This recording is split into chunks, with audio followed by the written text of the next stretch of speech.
go. I'm never going to have a better call than this. Hello. Oh my gosh, I got picked. You cannot be a pushover. Nobody is going to respect you. We got to get going on that. Be comfortable when you're 6. That's creepy. You're also stunting your life. I don't know if that was helpful.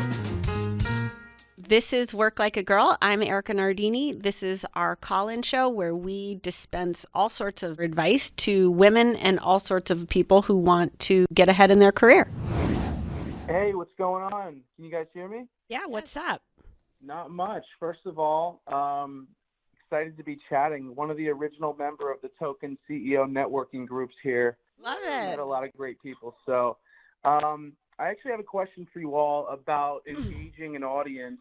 So just a little background. My partners and I co-founded a fintech startup called PeakBot, where we've essentially automated the stock trading process for the everyday person, hands-free trading or a stock trader in your pocket, as we like to call it. So we've been at it for 2 years. We've had consistent growth where we're all working on it part-time while being in corporate America as well. So one of our biggest challenges has been educating the new investor on the fact that they can actually do this for themselves, without being experts in the market. So my question to you guys is, how would you go about approaching and engaging an audience of young professionals who know subconsciously they need to be investing and, get that money out of their savings account and all that good stuff, but are ultimately afraid of the unknown?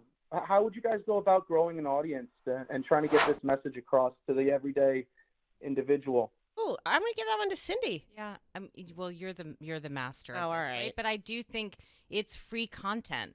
Content. I think to your point, people are already aware.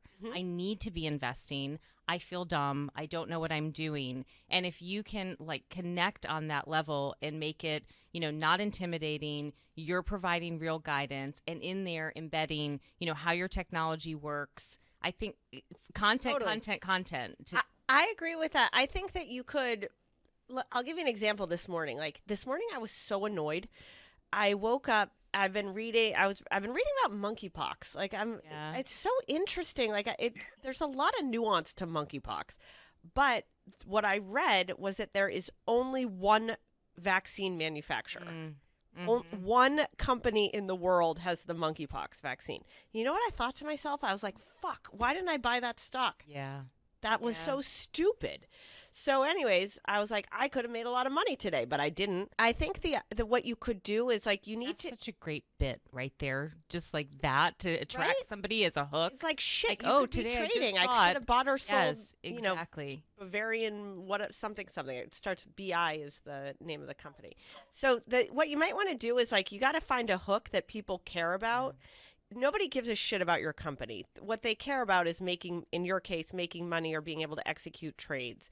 You're also in a really cluttered, highly competitive space. So you want to really, I think, target a really specific group of people. And then you want to create something that they can hook into that makes them trust your product and makes them understand the use case, but in the context of what they want, not what you want them to hear. That makes complete sense. This has been great feedback. And I think to your guys' point, we've actually determined after 2 years, when we built this, we thought it was for the new trader. Hey, let's go hand every young professional with 2,000 in their savings account just sitting there. Let's hand them a robot that can trade for them throughout the day.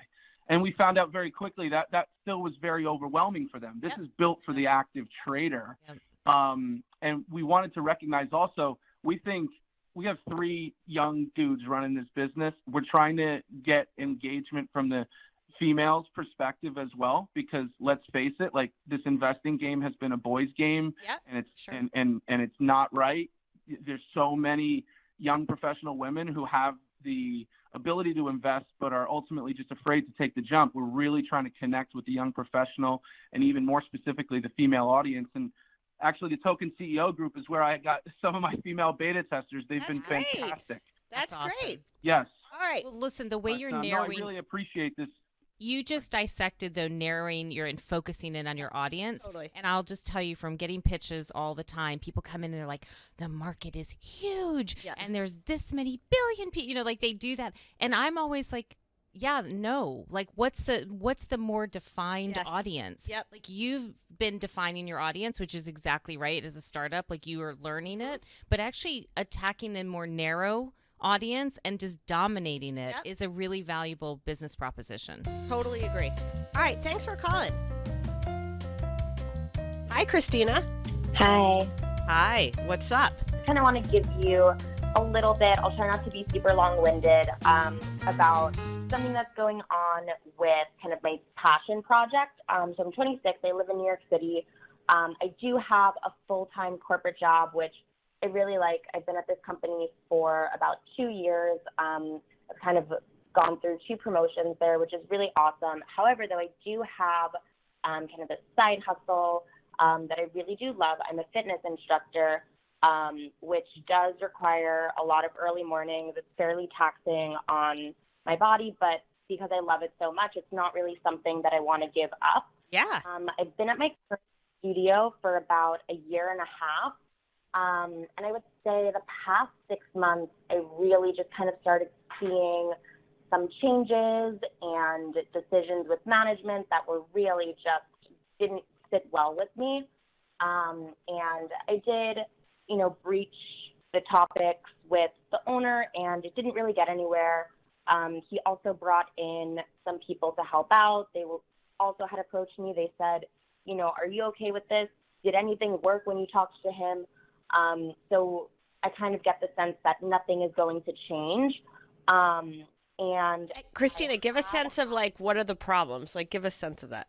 Direct business decisions that were made to members and non-members that would really kind of strike me the wrong way, and just kind of eliminating certain things without any notice, and then having no supplement for them, which kind of resulted in less of a pay for instructors because you get paid off to take your classes. 4 days notice of a major policy change that, got it. Suddenly your class is going to be half full, amongst kind of other management things that are a little bit of an eye roll, but much easier to get over. So I was kind of chasing an opportunity I had at another studio that would be totally ideal for me. I had my audition 2 weeks ago. I thought it went really well. I was very comfortable with it. And they said, great, we're going to do a background check. They asked me for my references on the spot, so I gave it to them. But it's been 2 weeks. I did send a follow-up email. I have not heard back from them.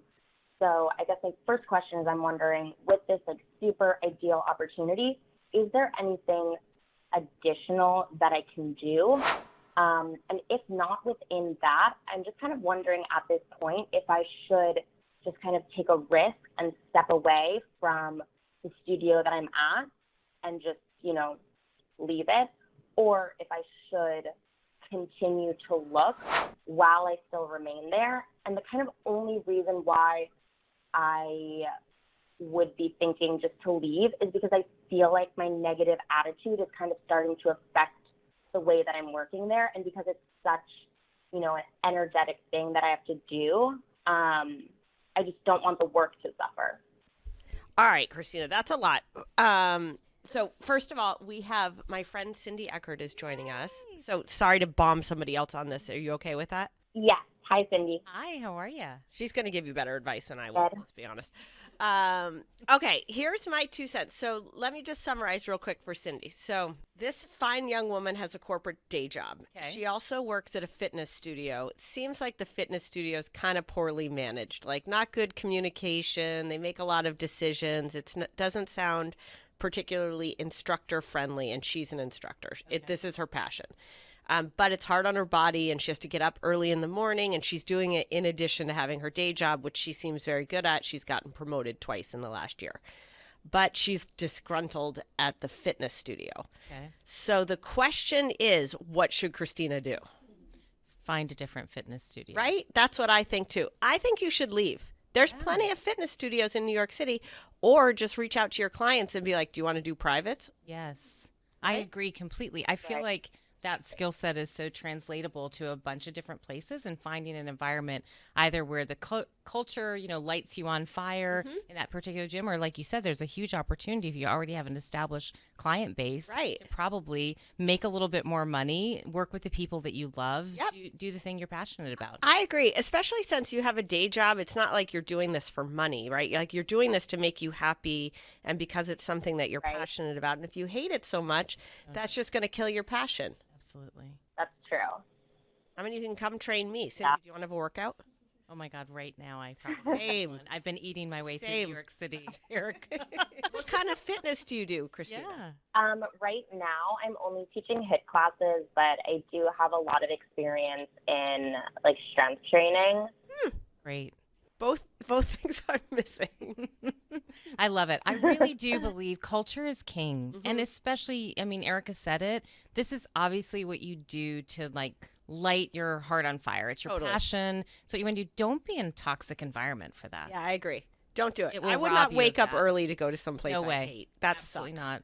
And also, they're probably taking like 30 to 40% of what you get paid. Yeah.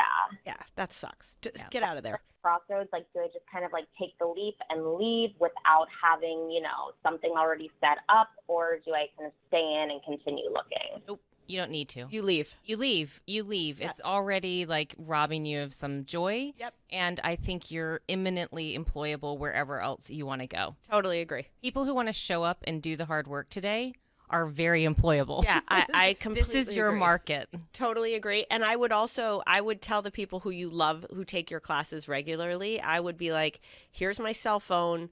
I'm thinking about making some changes just so you have my number. Yeah. Then give yourself 2 weeks off, 3 weeks off, a month off, the summer off. Who cares? You'll find another studio. Honestly, the way you sounded when you first dialed in sounds so down that you should just get out of there. You're actually not going to be a good candidate somewhere else if you're so bitter and down about the place. It's like pretty on par with everyone, what they've been saying. Like, you should take a break, recircle, come back to it. But I really appreciate your advice. Thank you guys so much. Can't wait to hear what Great. you Same. All right. Bye. Let's go. I'm never going to have a better call than this. Hello. Oh my gosh, I got You cannot be a pushover. Nobody is going to respect you. We got to get going on that. Be comfortable when you're 6 stats creep. You're also stunting your life. I don't know if that was helpful.